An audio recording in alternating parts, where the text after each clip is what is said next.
જય માતાજી મિત્રો, હું છું ગોહિલ મહેન્દ્રસિંહ અને મારે આજે સૌરાષ્ટ્રની રસધારનો માંથી એક ભાગ રજૂ કરવો છે. રંગ છે રવાભાઈ અને ગોહિલ. સંવંત 1916નો સમય.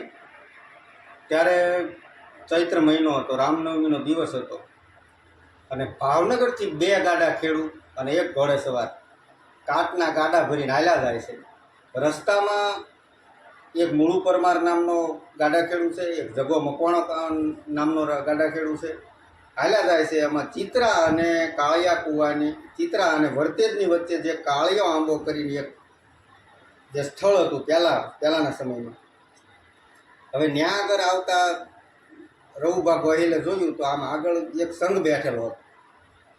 હવે સંઘ બેઠેલો હતો એટલે ઘોડી નજીક જતા રવુભાઈ ઓળખ્યું કે આ તો આપણા ગામના ગોરધન શેઠ અને દડવાના ચાંપસી શેઠ.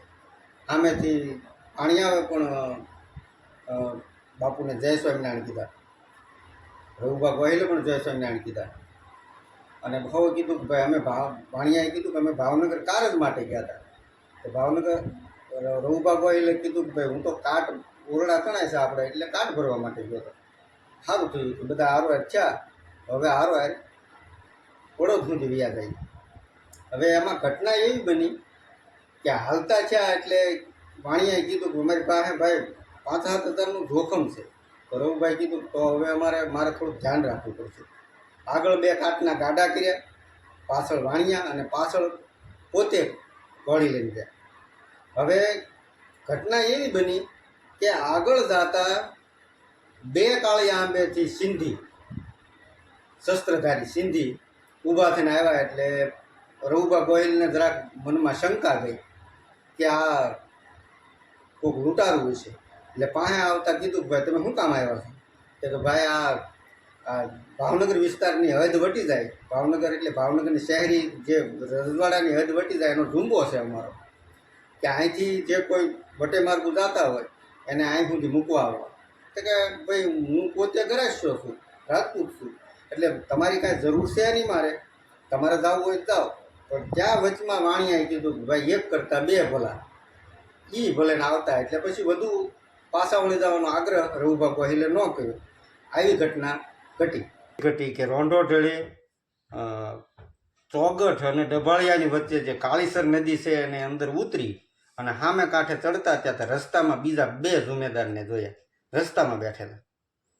રવુભાને વેમ તો હતો જ તે કે આ બે હાલ્યા આવે છે, બે બીજા રસ્તામાં બેઠા. એટલે એને ખબર પડી ગઈ કે આ કાંઈક લૂંટવાના ઈરાદાથી જ આવે છે. અને નજીકમાં આગે જોયું કે એક ઝાડની નીચેથી બીજા બે જણાને શસ્ત્રધારીને આવતા જોયા. એટલે મનમાં પૂરેપૂરી શંકા થઈ ગઈ કે નહીં, આ કોઈ જુમેદાર નથી, પણ આ વાણિયાનું હેરું કરવા માટે, પહેલાંના જમાનામાં હેરું એટલે લૂંટ કરવા માટે જઈને આવતા, એને હેરું કરવા આવ્યો શબ્દ વપરાતો. એટલે વાણિયાને એટલે રવુભા ગોહિલને ખબર પડી ગઈ કે હવે આ ધીંગાણું કરવાનો સમય આવી ગયો.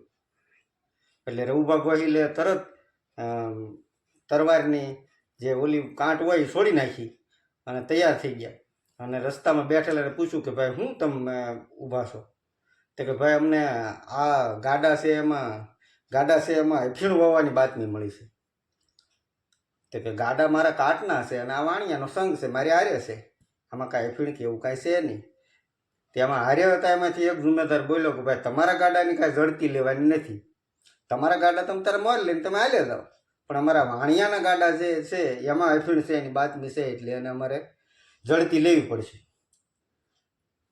પણ રવુભાઈ બહુ આજીજી કરી કે ભાઈ મારે આજ રામનવમી છે, નકોરડો ઉપવાસ છે, અને આ અંતરિયાળ રસ્તામાં તમારે ઝડતી ન લેવાય અને આ ખોટું કહેવાય. અને બાજુમાં ગામ છે, હાલો ત્યાં આગળ કોઈક દરબારી પટેલ હોય એની હાજરીમાં તમે ઝડતી લઈ લો. પણ સામેથી ઓલા હતા એ માન્યા નહીં. પછી સિંધી ભાષામાં કાંઈક વાત કરી કે ભાઈ આપણે 6 જણા છે એને આ એકલો છે. એટલે એવું છું. એટલે રવુભા સમજી ગયા કે હવે ધીંગાણું થાય.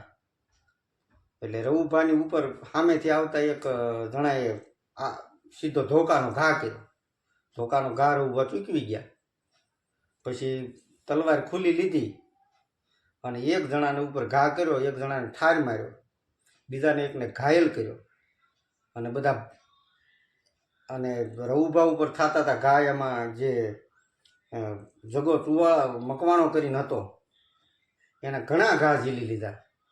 અને રવુભા ગોહિલ છે એ પાછળ જે સિંધી હતા હેરું લેવા આવ્યા હતા એની પાછળ ઘણા દોડ્યા પણ બધાએ પકડી લીધા.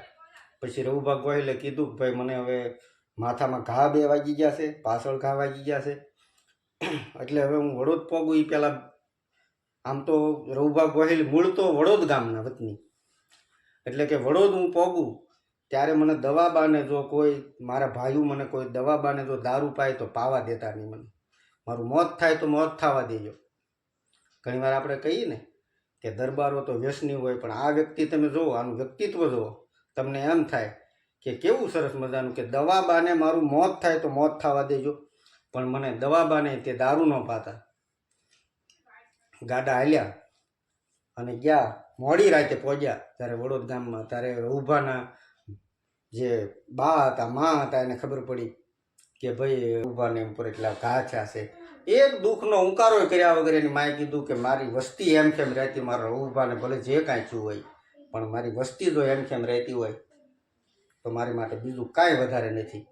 અને એ વાતના સમાચાર ભાવનગર દરબાર જસવંતસિંહજીને જ્યારે મળ્યા ત્યારે સોનેરી સેલું અને સોનાના મૂઠે તલવાર આપી અને ભાવનગર દરબારે રવુભા ગોહિલનું સન્માન કર્યું. અને આ વાતની એક ભાલ પ્રદેશમાં એક વખત ડાયરો ભરેલો હતો અને ડાયરામાં એક નવાબખા જમાદાર નામનો એક સિંધી બેઠો હતો. એ સિંધીએ આ રજે રજ વાત કરી કે આવી રીતે ઘટના એક વખત બનેલી અને વાણિયા જ્યારે ભાવનગરની અંદર જ્યારે કોકના ઉત્તર કારજ નિમિત્તે આવેલા અને મારી 5-7 હજારનું જોખમ જોઈને મારી બુદ્ધિ બગડેલી અને તે દુનો હું આ રવુભા ગોહિલને જ્યારે અફીણનો કહુંબો લઉં ત્યારે રંગ છે રવાભાઈને એમ કરીને કહુંબાની અંજળી પહેલી રવુભાને આપું છું. આવો ગરાસ્યો જ મેં ક્યાંય જોયો નથી કોઈ દિવસ, કારણ કે બીજાના માટે પોતાનું મોત વારી લે. આવી સરસ મજાની કથા. મારથી કાંઈ ભૂલચૂક થયું હોય કથાની અંદર તો માફ કરજો, પણ સરસ મજાની કથા છે, સંસ્કૃતિનો વારસો જળવાઈ રહે એવી કથા છે. બધા સાંભળજો, લાઈક, શેર અને સબસ્ક્રાઈબ કરજો. જય માતાજી.